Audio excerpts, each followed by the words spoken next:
12.3 비상계엄 배후로 지목된 민간인 노상원 전 정보사령관의 수첩에는 외부 용역업체에서 어뢰 공격, 북의 공격을 유도라고 적혀 있습니다. 만약 윤석열 전 대통령이 계엄 선포 구실을 만들기 위해 북한 공격을 유도했다면 외환죄 성립 소지가 있지만 노 전 사령관이 입을 닫으면서 수사는 제자리 걸음입니다.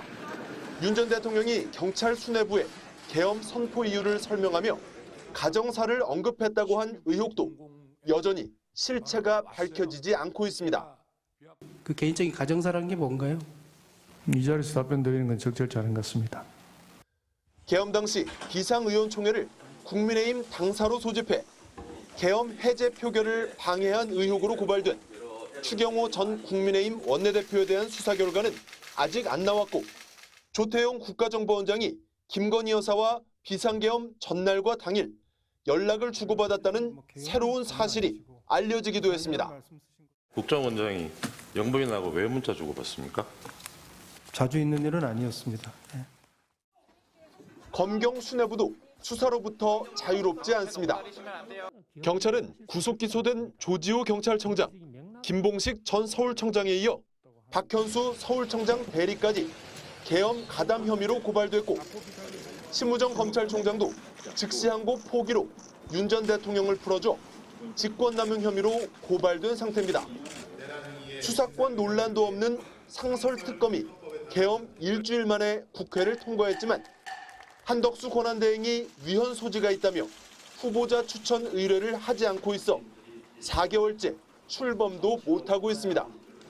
지난달 한대행 탄핵 심판 선고에서는 이것이 심각한 헌법, 법률 위반에 해당한다는 소수 의견이 나오기도 했습니다.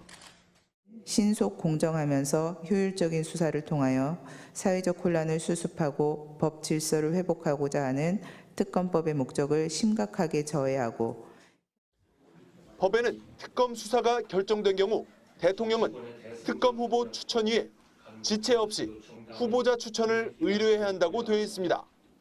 MBC 뉴스 이준입니다.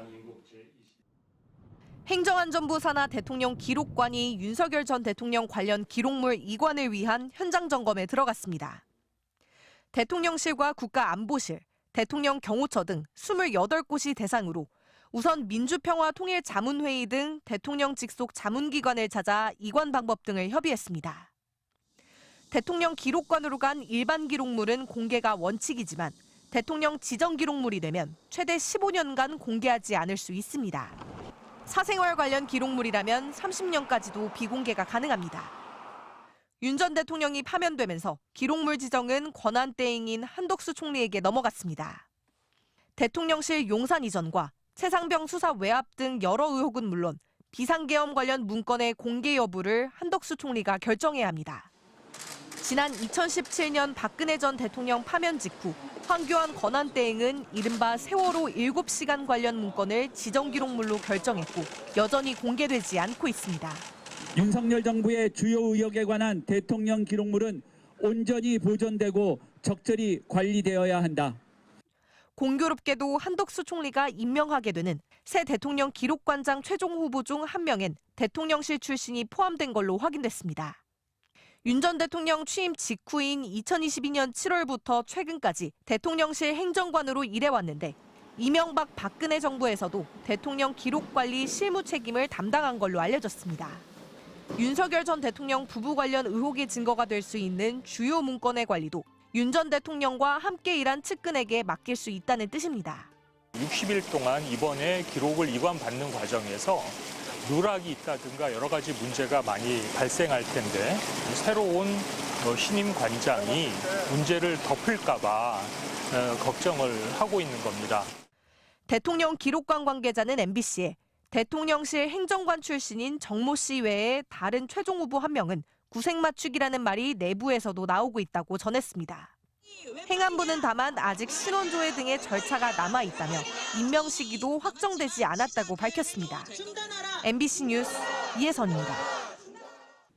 한덕수 대통령 권한대행 국무총리는 헌법재판관 후보자로 이완규 법제처장과 함상훈 서울고법 부장판사를 지명하면서 여야는 물론 수많은 분들의 의견을 듣고 숙고한 결과라고 밝혔습니다.